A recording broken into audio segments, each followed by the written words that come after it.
April 1945. Across the ruined breadth of Western Germany, the war begins to collapse faster than the plans designed to finish it.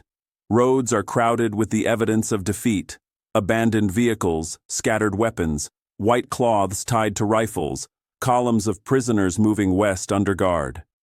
In towns where the air still smells of smoke and spring thaw, German officers speak less about victory and more about surrender terms, as if the Reich is dissolving into paperwork. American armies race east with a momentum that feels, to the men in the lead vehicles, like a force of nature. Bridges are seized before demolition charges can be set.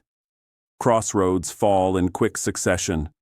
The enemy retreats or simply disappears, leaving behind pockets of resistance that look more like confusion than a coherent defense. For soldiers who have spent months fighting through hedgerows, forests, and winter mud, the sudden speed is intoxicating. It feels like the war is finally giving back what it has taken. But the closer victory comes, the more the war changes its character. Instead of freedom, the end creates limits. Instead of being liberated by the enemy's weakness, commanders find themselves constrained by decisions made far from the front, decisions that do not appear on the battlefield, yet determine where the battlefield is allowed to go. The enemy is no longer the only thing that can stop an army. Agreements can stop it too. Maps now matter more than resistance, not because German resistance is gone, but because political geometry has begun to overtake military geometry. Lines are drawn that do not follow rivers, ridgelines, or the logic of armor. They follow conferences, cables, and promises. They are boundaries meant to shape the peace that will follow the war, boundaries designed while the fighting is still in motion. And just beyond one of those lines sits Czechoslovakia, a region heavy with meaning, not only for its roads and industry, but for what it represents at the moment of collapse. To the east, Soviet armies are also advancing, carrying their own momentum and their own vision of the post-war world. To the west, American formations are close enough to imagine arriving first. To some, the line is the price of coalition unity. To others, it is an artificial fence built across a moment that will never return.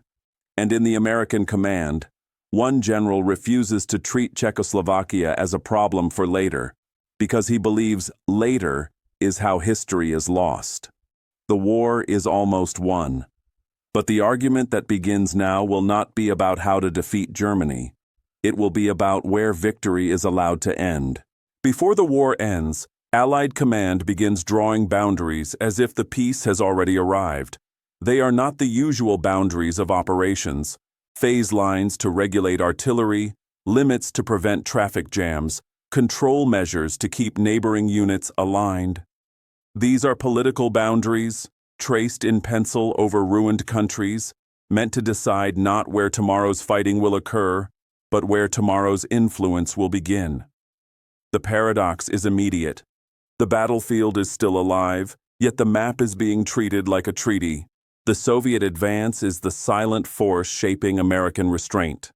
From the east, the Red Army pushes through Poland and into the German heartland with a momentum bought at staggering cost. Its presence is not abstract in Allied headquarters, it is strategic gravity.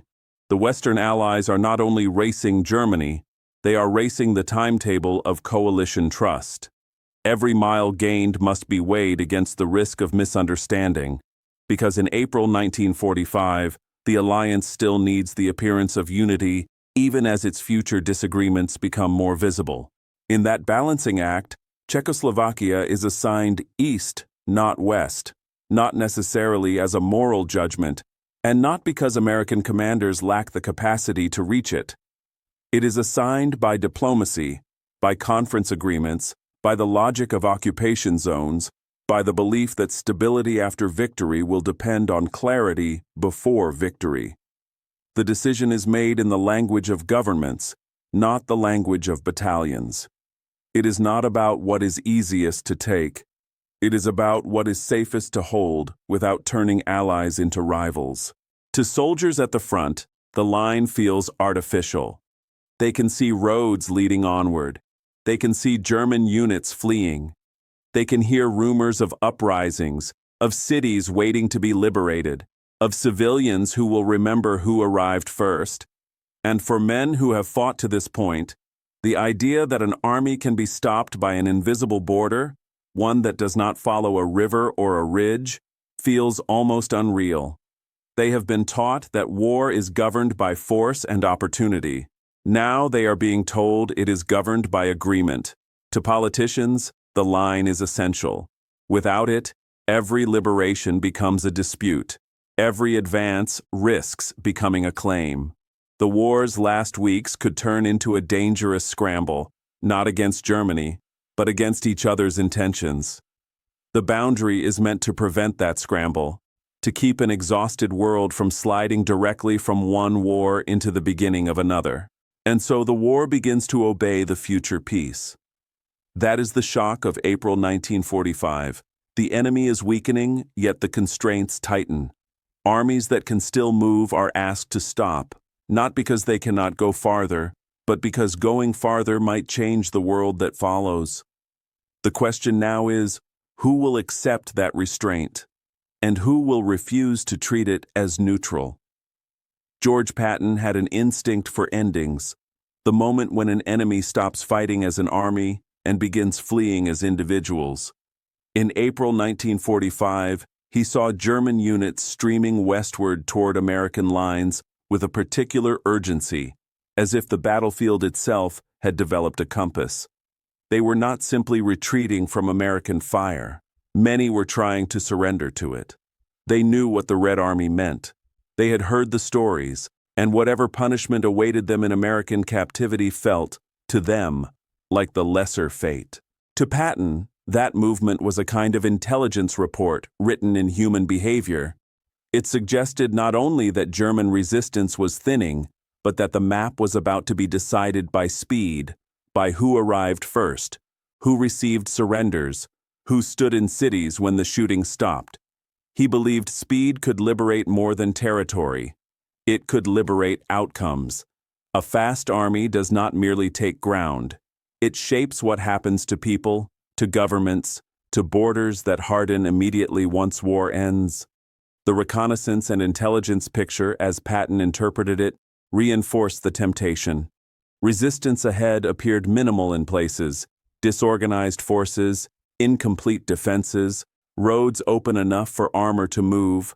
There were still dangers, still pockets that could kill, but the enemy's ability to form coherent lines was fading.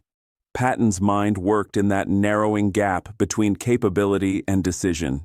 If you can move, you move now, before the window closes. What troubled him more than German strength was Soviet presence. Delay, he believed, risked surrendering initiative to the Soviets in the most literal sense, allowing them to arrive first in regions that would then be assigned to their control by the simple fact of occupation. Patton did not treat this as abstract geopolitics. He treated it as immediate reality. A city taken by Soviet troops could not easily be given back later, not without a new crisis.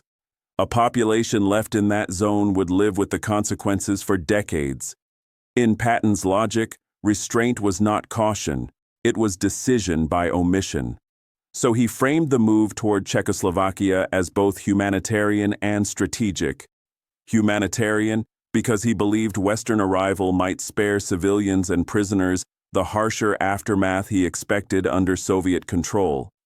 Strategic, because he saw the war's end as the moment when the next struggle was being quietly arranged, and he did not want America arriving late to the peace. Above all, Patton believed history would judge hesitation harshly. He had spent his career worshiping offensive spirit, convinced that wars are shortened by the refusal to pause. Now, with victory visible, he saw commanders drawing invisible lines and calling them prudence. To him, those lines were not neutral. They were choices disguised as restraint. And so a belief took shape inside him, hardening past argument. If the road to Czechoslovakia was open, stopping was not merely obedience. It was surrendering the future without a fight. Omar Bradley understood something that becomes visible only near the end of a coalition war. The enemy can be collapsing, and yet the danger can be rising. In April 1945, Germany's resistance was thinning, but the political stakes were thickening. The battlefield was no longer the only arena where decisions mattered. The lines drawn now would harden into occupation zones, and occupation zones would become the architecture of the post-war world. Bradley could feel the war turning into something else while it was still being fought. That is why he saw Patton's impatience differently.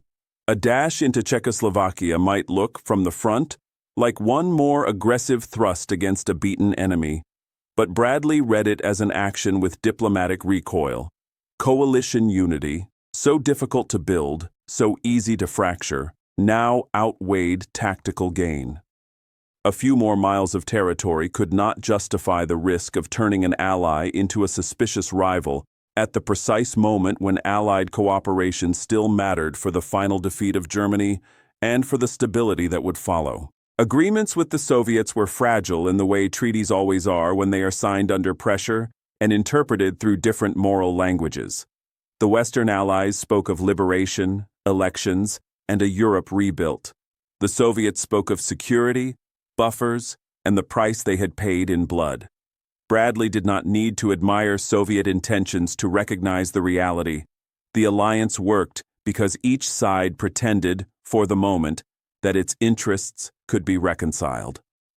One unauthorized move, one American armored column crossing a politically agreed boundary, could shatter that fragile pretense. Trust does not break only through betrayal. It breaks through the fear of betrayal. And now, the decision could not be deferred. Someone had to receive the threat, absorb it, and answer it without letting it become contagious. Because if a general could force policy by daring headquarters to lose him, then victory itself would become a bargaining table. The message moved upward toward Bradley, quietly, efficiently, and as it reached him, the war's final argument took its most dangerous form. Not a dispute over where to advance, but a test of whether command could survive a demand backed by resignation. The message reached Bradley without ceremony, the way the most serious problems in war often arrive, folded into routine, carried by staff officers who keep their faces neutral because panic is contagious. Patton was willing to resign, not as a theatrical flourish, not as a passing complaint, but as an implied ultimatum tied to Czechoslovakia. Bradley absorbed it quietly, letting the words settle before he let any reaction show. In a headquarters, emotion is a signal. He did not intend to send one. He understood at once that Patton was serious. Patton's impatience was well known, but this was different. This was not another request for fuel or a sharper tone in a briefing. This was a challenge to the structure itself, a claim that a general's conviction could justify stepping out of the chain of command if the chain refused to match his vision. Bradley did not need to admire Patton's motives to recognize the danger of the method. Removing Patton carried operational risk, and Bradley could measure that risk in concrete terms. Third Army's momentum was not only the product of tanks and trucks, it was also the product of Patton's relentless tempo, his personal insistence that units move, exploit, and press. Leadership changes during active operations do not merely change signatures on orders. They change rhythm. They introduce hesitation at the level of corps and division commanders who suddenly wonder what the new commander will demand. In April 1945, when the front was absorbing surrenders and still fighting pockets, disruption was not an abstraction. It could cost days. It could cost lives. Yet yielding to Patton carried a risk that was larger than operations because it reached beyond the battlefield. It risked political catastrophe. If Patton forced an advance into Czechoslovakia by threatening resignation, it would signal to the Soviets and to every Allied government that Western command decisions could be coerced by individual generals. It would invite suspicion at precisely the moment when coalition trust still had to hold, not because trust was pure, but because the alliance was still the only mechanism keeping the end from becoming chaos. A breach now could harden into confrontation later. Bradley began weighing ego against alliance stability, and he did it with the same seriousness he applied to casualties and supply. Ego was not simply Patton's pride. It was the ego of institutions, the temptation to win an internal contest by humiliating a subordinate or by proving authority through punishment. Bradley knew that response could be as destructive as surrendering policy. The goal was not to defeat Patton. The goal was to keep the war and the peace that followed on a controlled trajectory. This was no longer about territory, it was about precedent. It was about whether the Western Allies could end the war without starting a new argument that would outlive it. It was about whether a line on a map represented a considered strategy or merely a suggestion until a strong man protested loudly enough. And in that narrowing pressure, command reduced itself to its purest form. Not speeches, not doctrine, judgment. The ability to hold two truths at once, that Patton's instincts could sometimes be right, and that Patton could not be allowed to decide the post-war world by threatening to walk away. Bradley knew what he had to do next. He had to answer, not with anger, but with a firmness so calm it could not be mistaken for negotiation. Patton's brilliance had always lived in tension with authority. It was the kind of brilliance that created results and problems in the same motion, turning openings into breakthroughs, and turning plans into scraps of paper that had to be rewritten after the fact. Over the years, higher headquarters had learned to manage him like a powerful engine. Give him room, watch the gauges, hope the speed would arrive at victory before it arrived at catastrophe. In April 1945, that arrangement reached its limit, because Patton's instincts were no longer merely testing the chain of command. They were challenging it openly. A commander can disagree. A commander can argue. Coalition warfare is built on argument because different nations and different temperaments must be reconciled into one campaign. But when a commander threatens resignation unless policy changes, the dispute moves into a different category. It stops being about judgment on the ground and becomes a demand for sovereignty. It implies that personal conviction outranks strategic authority, that battlefield success grants political entitlement. In the final month of the war, with Europe's future already forming behind the front, that implication was dangerous enough to feel like a crack in the foundation. Bradley, who rarely thought in theatrical terms, was forced to think in precedent. The immediate question, Czechoslovakia, the line, the Soviet advance, was serious, but the precedent beneath it was more serious still. If Patton could compel an advance by threatening to resign, then the chain of command would not merely bend, it would be rewired. Every future disagreement would acquire an escape route, not persuasion through channels, but pressure through threat. Not discipline, but bargaining. The army would become a stage where strong personalities negotiated policy by daring superiors to replace them. No general could be allowed to dictate policy that way. Not because generals are unimportant, modern war depends on their judgment, but because policy belongs to elected governments and the supreme commanders entrusted with coalition strategy. Even in war, especially in war, the military serves something larger than itself. If one victorious general could override diplomatic agreements by declaring himself indispensable, then victory would have created a new kind of vulnerability, a state governed by whoever commanded the fastest columns. Bradley knew the argument Patton would make. Patton would speak of humanitarian duty, of liberating populations, of preventing the Soviets from shaping the peace alone. Those concerns were not trivial. They were, in many ways, prophetic. But prophecy does not grant authority. In April 1945, the United States was still allied with the Soviet Union, and the end of Germany still depended on managing that alliance without letting suspicion turn into open rupture. A unilateral American dash east could be read in Moscow as betrayal, and betrayal at the moment of victory carries a particular risk. It can turn trust into confrontation overnight. The system had to hold. This was the core truth Bradley returned to, not as a slogan, but as a necessity. The system, coalition command, agreements, restraint, was the mechanism that had made victory possible. If it dissolved now, under the pressure of a strong man's impatience, then the Allies could win the war and lose control of what followed. Germany's defeat would not be the end. It would be the beginning of an unstable peace built on resentment and miscalculation.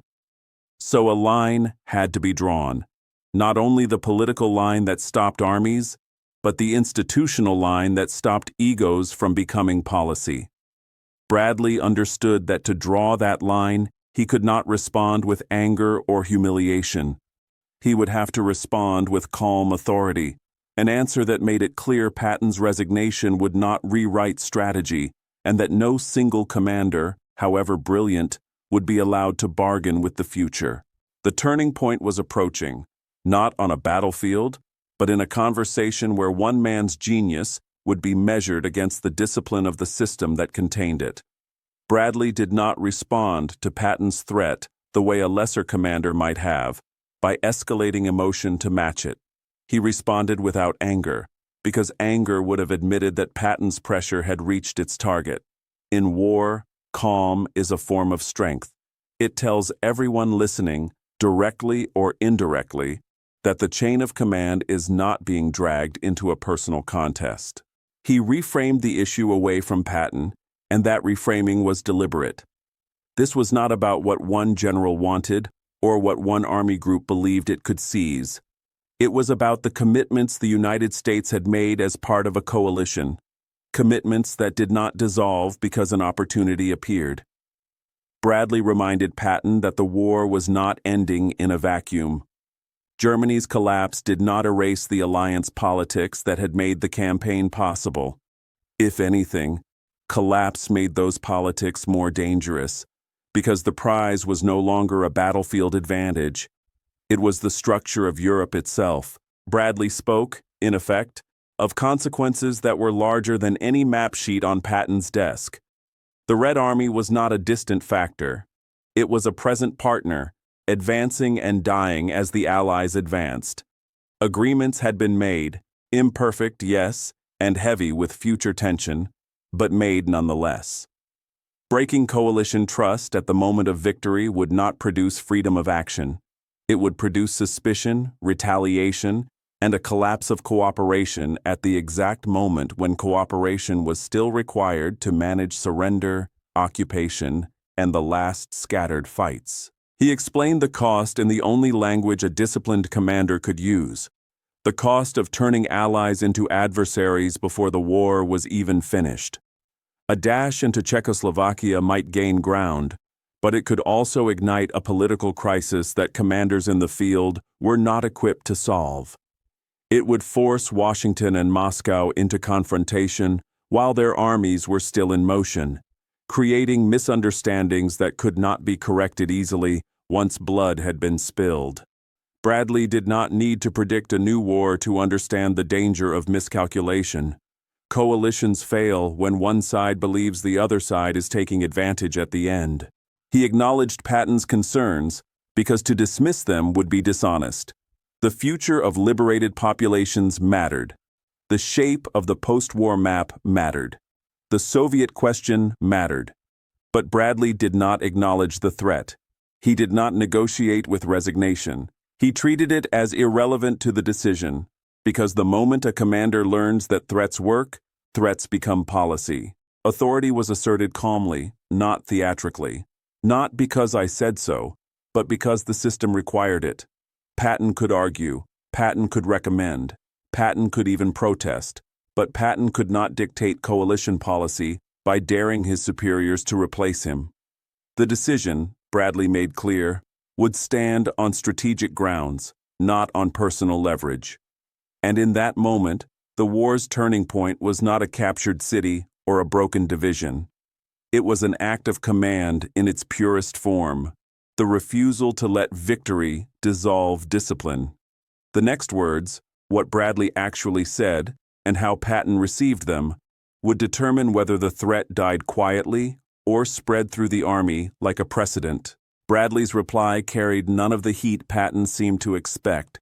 There was no lecture, no attempt to match intensity with intensity. Instead, the tone was level, almost spare, as if Bradley understood that the real contest here was not between two men, but between impulse and structure. Patton could push with personality. Bradley would answer with principle. He refused to be coerced, and he did it in the most decisive way possible, by treating the threat as irrelevant. The meaning was unmistakable. Resignation would not change the order.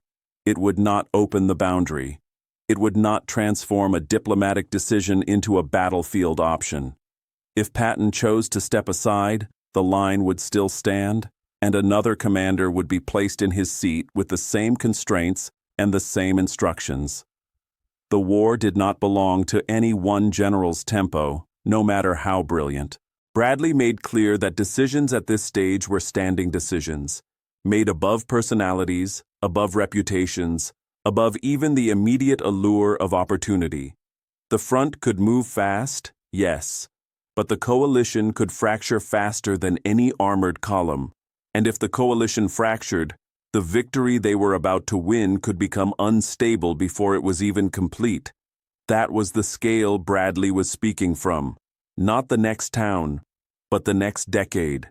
He reminded Patton, quietly, without humiliation, that Third Army served a larger strategy. It served Eisenhower's command. It served the United States commitments. It served a war that had been fought with allies whose cooperation was still required until the last German formation surrendered and the last chaotic pocket was absorbed. Patton's impatience did not erase those obligations. It collided with them. And Bradley's job was to prevent collisions that would outlive the battlefield. Then Bradley widened the frame further, because the truth could no longer be avoided.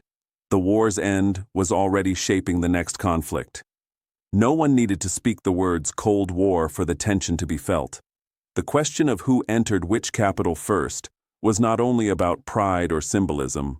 It was about authority, policing, political parties, secret services, and the first draft of Europe's post-war reality. Bradley did not deny Patton's anxiety about Soviet intentions. He simply refused to let that anxiety become unilateral action. Patton listened, and in the silence the leverage drained away, because Patton's threat had depended on one assumption, that the machine could not afford to lose him. Bradley had just dismantled that assumption in a single calm message. The machine could lose him. It would not want to, but it could. And the policy would remain the same. That is the moment a threat stops being power and becomes merely a risk taken by the person who issued it. The argument ended not with agreement, but with closure. The boundary would hold. The advance would not become a private war inside a coalition war. Patton could keep his command, keep his momentum where allowed, keep pressing the dying Reich, but he would not press into Czechoslovakia on his own terms. And when a man like Patton realizes a door will not open, no matter how hard he leans, he does not become gentle. He becomes contained. The next phase would begin with a visible frustration and an invisible surrender. Patton staying in place, not because he believed in the line, but because he understood it would be enforced. In the days that followed, the map did not change, but history began to, because the Soviets kept moving east to west, and the Americans, for once, did not race them. Patton did not resign. For a man who spoke in absolutes and despised restraint, that decision carried its own kind of weight. He remained in command, but the change was visible, not in his rank or his position, but in his posture. The threat had failed. The boundary had held. And Patton, who measured war in motion, was being asked to accept stillness at the edge of victory. He stayed, frustrated in a way that could not be fully hidden. His staff could hear it in the sharpness of his remarks, in the impatience with which he treated reports that sounded like politics rather than combat. He had always been difficult, Now, he was contained. The difference is subtle. A difficult commander pushes against the system because he believes the system is slow. A contained commander pushes and discovers the system will not move. On the ground, the advance halted at the agreed line. Vehicles remained fueled, crews remained ready, maps still showed roads leading onward, yet orders now demanded that readiness be held in place. It is one of the strangest sensations in war, to have momentum and be told not to spend it. Soldiers who had fought their way across Europe were now told that the next miles were not forbidden by German resistance, but by Allied agreement. The line existed only in orders and in conscience, yet it stopped armor as effectively as a river. Meanwhile, Soviet forces moved into Czechoslovakia. The movement did not feel dramatic from the Western Front, because it happened beyond American columns. It was felt, instead, through the quiet certainty that comes when you realize a decision has already been made by events. Towns and cities that might have greeted American troops now greeted Red Army formations. Local power structures adjusted accordingly. Resistance groups recalculated what could be demanded and what could only be hoped for. The war's geography was turning into political reality. A different future began to form, not announced, not celebrated, but assembled in the immediate aftermath of occupation. Administrative decisions were made, local authorities were vetted, security forces took shape. The first days of liberation became the first days of a new order, and new orders tend to defend themselves. Once established, they do not step aside easily simply because another ally later regrets the boundary. Here was the consequence that Bradley had accepted: military opportunity yielding to diplomacy. The war would be ended as a coalition, not as a race. The cost was not paid in terrain alone. It was paid in influence, in symbolism, in the invisible but lasting authority that comes from being first. Patton could feel that cost, and he could feel that it would not be debated honestly until long after the surrender. As April turned toward May, the war closed its final doors. Germany would fall, the guns would quiet, and the West would declare victory. But in the silence after the fighting, the lines would remain, quietly proving that the end of war does not always bring freedom of movement. Sometimes it brings borders. When the American advance halted at the agreed line, what was lost did not appear immediately as a dramatic collapse. No cathedral fell. No great counterattack punished the decision. The loss was quieter, measured in who waited, who arrived, and who became the first authority people learned to live under. In places like Czechoslovakia, hope is not an abstract emotion in wartime. It is a calculation about which uniform will step into the streets first. Czech hopes, in those final days, began to tilt eastward, not necessarily out of desire, but out of necessity. Resistance movements and local leaders understood how swiftly power consolidates after occupation. A liberation force does not merely remove the enemy. It establishes police, controls radio stations, distributes food, and decides which political voices are permitted to speak loudly. When Soviet troops arrived where American troops might have arrived, the psychological center of gravity shifted. Whatever the Czech people wanted, the first draft of the new order would be written under Soviet supervision. At the same time, German surrenders flowed toward Soviet captivity. This was not merely a moral drama, it was a strategic and human event with long shadows. German units tried to surrender west, and many succeeded, but geography and speed still mattered. Where Soviet spearheads arrived first, prisoners went east. For countless individuals, soldiers, forced laborers, displaced civilians, capture became a matter of which direction the front rolled over them. The war's closing chaos did not disappear when Germany collapsed. It merely changed uniform.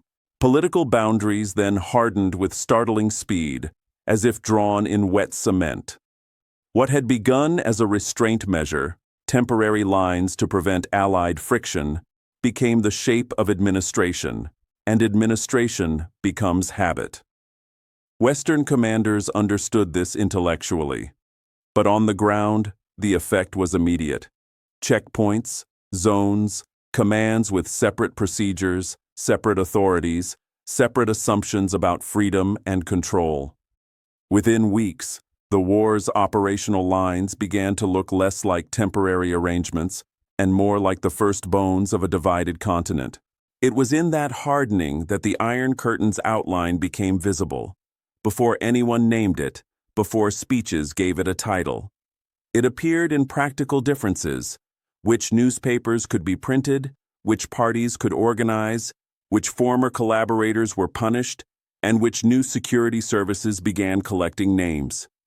These early decisions were often made under the pressure of disorder and revenge, but they accumulated into a pattern that did not fade when the shooting stopped.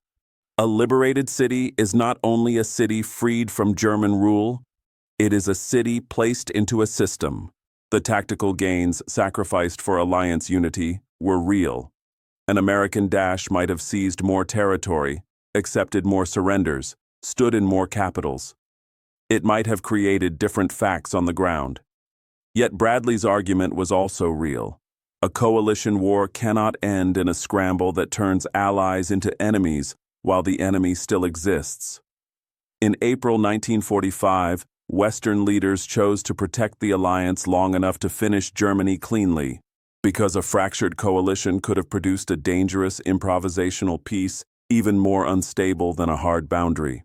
And that is why history debates the cost endlessly. Was restraint statesmanship, preventing miscalculation and preserving legitimacy? Or was restraint a surrendered opportunity that handed millions of lives to a different form of control? The question persists because it is not only about Czechoslovakia. It is about how wars end, whether victory is measured by what you take or by what you prevent yourself from doing. The decision outlived the war. Germany fell, flags changed, and celebrations came. But in the silence afterward, the line that stopped Patton kept working, turning a moment of restraint into a long era of division. And in the next chapter, the story tightens around the two men who embodied the argument itself, because the struggle between Patton and Bradley was never only personal. It was the anatomy of authority at the edge of success. By the spring of 1945, Patton and Bradley had become more than two American generals. They had become symbols of two truths that war forces into conflict. Patton represented action unconstrained, the belief that speed is not merely a tactic, but a principle, that opportunities must be seized before they evaporate, that the end of a war is not a moment for caution, but the moment when caution becomes waste. His genius lived in motion. He trusted the battlefield's signals more than any conference agreement, because he believed history is written by those who arrive first. Bradley represented restraint under pressure, the discipline required to make large armies function and alliances endure. His strength was not the absence of ambition, but the management of it. He had learned that modern war does not forgive disorder, and that a coalition war does not forgive unilateral action. In his view, the most dangerous enemy near victory is not always the one still firing. It is the internal impulse to treat success as permission to ignore the system that produced success. One sought decisive endings. The other prevented catastrophic beginnings. That difference is easy to caricature, but it was central to why the Allies could win without collapsing into rivalry before Germany surrendered. Patton's instinct could shorten wars and therefore reduce suffering, but it could also create diplomatic shocks that battlefield skill cannot repair. Bradley's restraint could prevent those shocks, but it could also leave behind the bitter sense that a moment of freedom was voluntarily surrendered. Both instincts carry cost. Both can be right. Neither can be allowed to rule alone. What this episode reveals, more clearly than any triumphal map, is that leadership is choice, not impulse. Patton's impulse was always forward. Bradley's choice was to decide when forward movement served something larger and when it threatened to damage it. At the edge of success, that choice becomes harder Because the enemy is no longer enforcing discipline through resistance. When German fire weakens, temptation grows. It becomes tempting to confuse ability with permission. Victory, then, demands obedience at the precise moment when obedience feels least necessary. That is the paradox of command in April 1945. A general who has fought across Europe can feel entitled to finish the job wherever the road leads. But roads also lead into political realities that armies cannot simply drive through. Obedience in that context is not submission to timidity. It is submission to a broader strategy that includes peace, alliances, and the prevention of new conflict. And in the confrontation over Czechoslovakia, authority proved stronger than ego, not because Bradley humiliated Patton, and not because Patton was suddenly persuaded. It proved stronger because the system refused to be rewritten by threat. The chain of command held, and holding it meant accepting that even brilliant men must stop when their movement would become policy by accident. The war was ending. Yet the deepest lesson of this moment was not about where armies went. It was about what happens when they are told to halt, and the future is decided by the discipline to obey. When the war in Europe ended, it did not end evenly. It ended in zones. It ended in signatures and ceremonies that quieted guns, while the deeper machinery of occupation kept turning. Czechoslovakia passed into a different future, not in a single dramatic moment, but through the steady arrival of authority, checkpoints, commands, security services, and the early decisions that become permanent simply because they are the first decisions made after chaos. The country had been crushed once by Germany. Now it would be shaped again by who stood in its streets when the war's noise faded. In American memory, Patton remained a symbol of what might have been. He was the voice that insisted the last miles mattered, that the war's end was not only about Germany's surrender, but about the moral ownership of the peace. His argument carried an uncomfortable plausibility, that stopping short could condemn populations to a different kind of control, and that liberation is not interchangeable simply because it arrives under an Allied flag. Whether one agrees with him or not, Patton's instinct represents the temptation of decisive action, the belief that history rewards the side that keeps moving. Bradley became a symbol of what had to be. Not because he was blind to the future, and not because he lacked courage, but because he understood the price of breaking a coalition at the moment of victory. His restraint was not passive. It was an active decision to protect a structure larger than one general's vision: the credibility of Allied agreements, the stability of surrender, the prevention of accidental confrontation with Soviet forces, while Germany still had weapons in the field. Bradley's role was to keep victory from becoming improvisation, and improvisation from becoming a new disaster. So the war ended without one final charge into the disputed region. There was no dramatic armored dash to beat an ally to a capital. There was no cinematic last race that allowed history to be simplified into a triumph of speed. Instead, the ending was administrative and political, an ending that feels, to those who fought it, almost unnatural.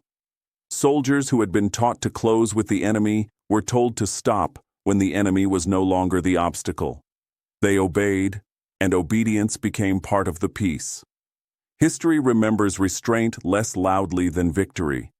It remembers the crossings, the breakthroughs, the liberated cities, the flags raised. It does not linger as long on the moment a commander said no to an advance, or on the quiet enforcement of a boundary that existed only because politicians feared the next war as much as they desired to end the current one. Yet restraint shapes decades. The lines that armies respect become the lines civilians inherit. In the years that followed, the division of Europe hardened. What had been a wartime compromise became a post-war reality. Governments aligned. Borders became ideological. The Iron Curtain, once only a pattern felt on the ground, became a recognized fact of international life. For many people east of those lines, the end of German rule did not mean the end of fear. It meant the beginning of a different kind of constraint, one enforced not by swastikas, but by a system that also demanded obedience. And that is the moral closure of the episode. Patton's urgency did not win. Bradley's restraint did. Yet the world divided anyway, not necessarily because of that single decision, but because the forces shaping the post-war order were already in motion, larger than any one general's will. Still, the moment matters, because it reveals how victories are limited by politics, and how politics can define what victory means. He wanted to keep moving. They stopped him, and the world divided anyway. Bradley's responsibility extended far beyond Patton's army. He was not merely managing Third Army's operations. He was managing the coherence of the entire American front under Eisenhower, and the credibility of the American commitment to coalition agreements. If Patton crossed into Czechoslovakia without authorization, it would force a choice that could not be contained. Either the higher command would endorse it and risk Soviet retaliation, political, diplomatic, or military, or it would punish it and risk creating internal rupture. Either way, one general's dash could become a crisis that outlived the war. Bradley believed discipline now prevented future conflict. In earlier phases, discipline had been about logistics and coordination, keeping forces supplied, preventing friendly disaster, maintaining operational control. Now discipline had an added purpose, preventing the war's final month from becoming the opening month of a new confrontation. If the Allies finished Germany by breaking faith with each other, they might win the war and inherit a peace shaped by suspicion, arms, and borders defended like trenches. So Bradley prepared to say no, not because he could not imagine Patton's argument or because he lacked urgency, but because he understood a deeper urgency. The war was ending, but the world it would leave behind was beginning.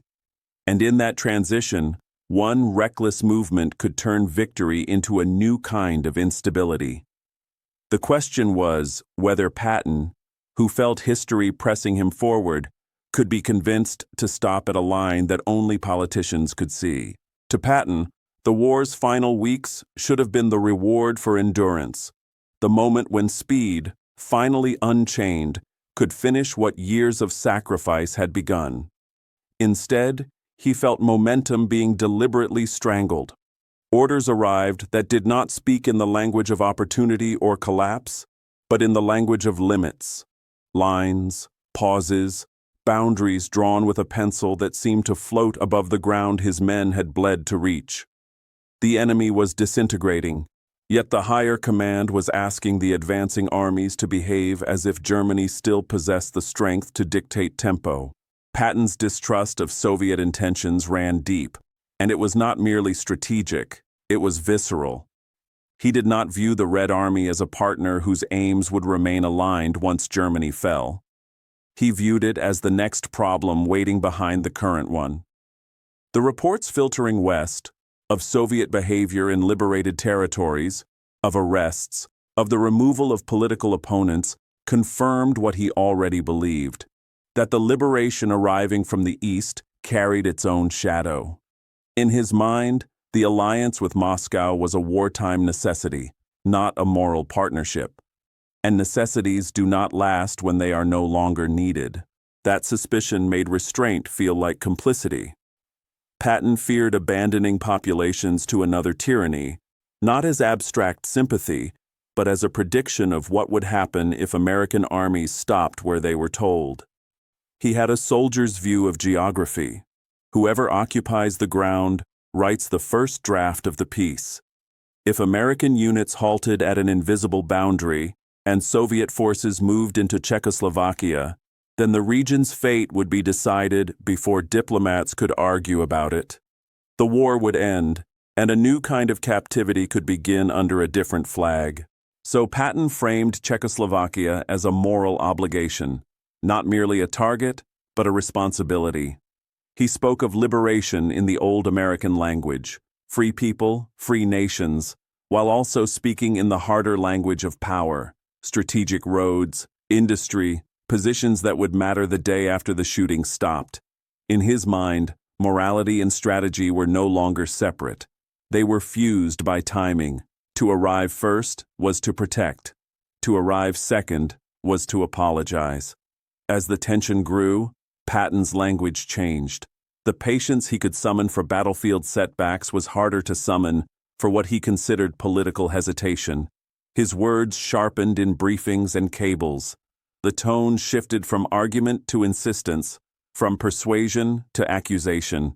He began to speak as if stopping were not a neutral act of obedience, but an active choice to let others define the future. And he believed history would vindicate boldness. Patton had always lived with the conviction that wars are judged not by the caution of plans, but by the decisiveness of men. Now, with the world's borders hovering in the air, he felt the judgment already forming. He did not want to be remembered as the general who could have moved and chose not to. Pressure replaced persuasion. And when pressure enters a chain of command at the moment of victory, it does not stay a private disagreement for long. It becomes a test of whether authority is still authority when the prize is no longer Germany, but what comes after Germany. Czechoslovakia was not merely a name on a political map. In the closing weeks of the war, it was a prize beyond the line, valuable in the way that post-war territory is valuable, not for the battles it promises, but for the future it quietly determines. The region held strategic roads that tied Germany to the east and the Balkans, routes that armies and supply columns would use whether they were wearing American uniforms or Soviet ones. It held industry too, factories, rail junctions, the kind of infrastructure that can rebuild a nation or feed an occupation. In 1945, such assets were not neutral. They were leverage. Yet it was not empty ground waiting to be claimed. German forces inside Czechoslovakia were disorganized but still dangerous, the kind of enemy that can kill most effectively when it is no longer trying to win, only to survive. Retreating units, SS remnants, improvised formations, scattered artillery, these did not require a coherent strategy to inflict casualties.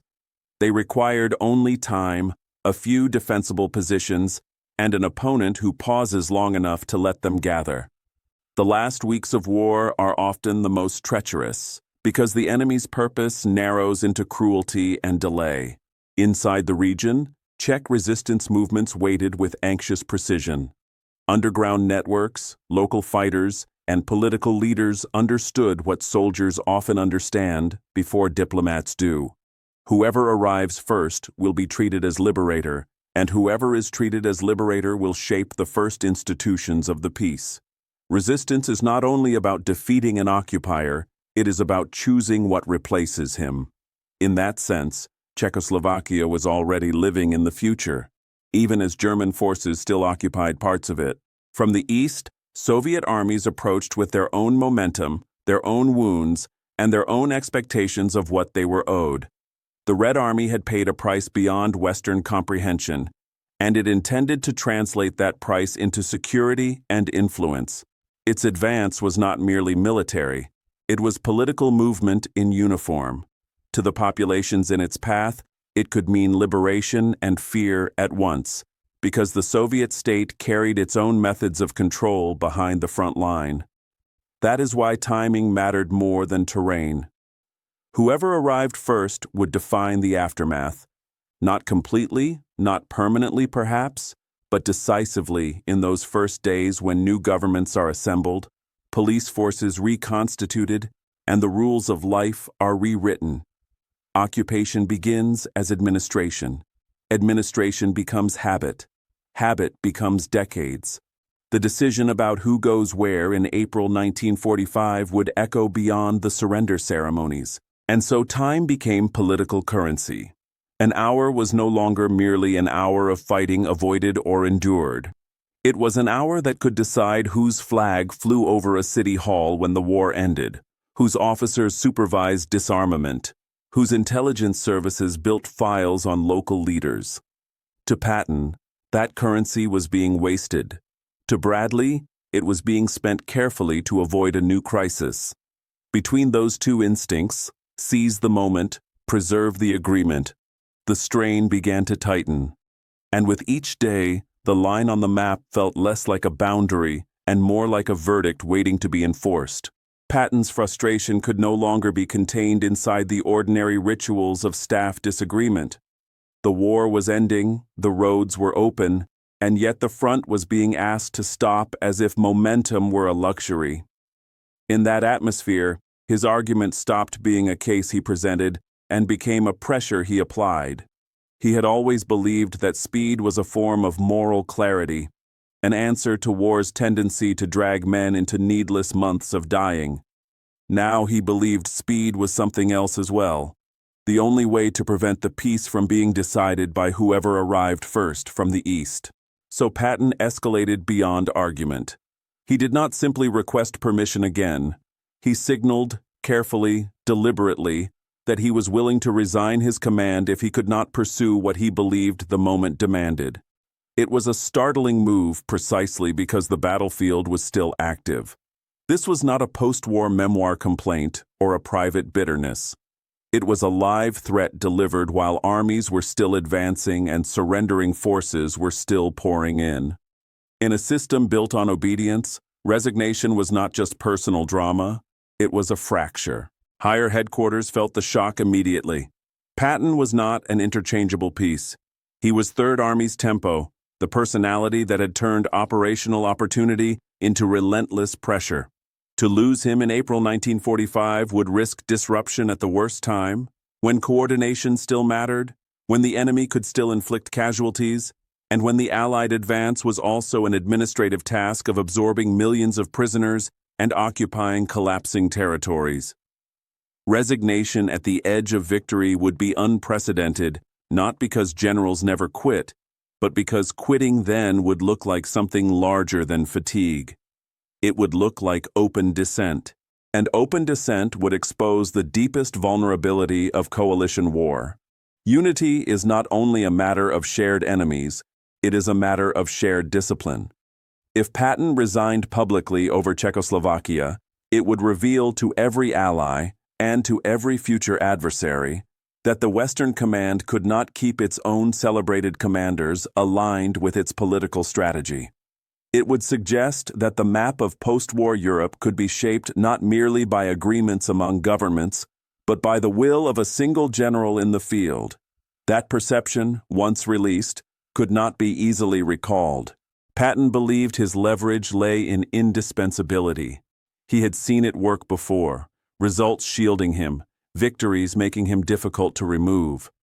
He understood that institutions can tolerate a difficult man when the difficult man produces success. He also understood that in the last weeks of war, commanders crave continuity. Replacing a field general at speed is like changing an engine while the vehicle is moving. Patton's gamble, at its core, was a wager that no one would dare slow Third Army by removing the man who drove it. But the gamble was enormous because it challenged something larger than Patton's own career. It challenged the principle that generals do not dictate policy by threatening to leave. It tested whether authority flowed downward from elected governments and supreme commanders, or upward from battlefield charisma. In that moment, Patton was not only arguing for a line on a map, he was testing whether the chain of command could hold when the prize was no longer the defeat of Germany, but the shape of the world after Germany.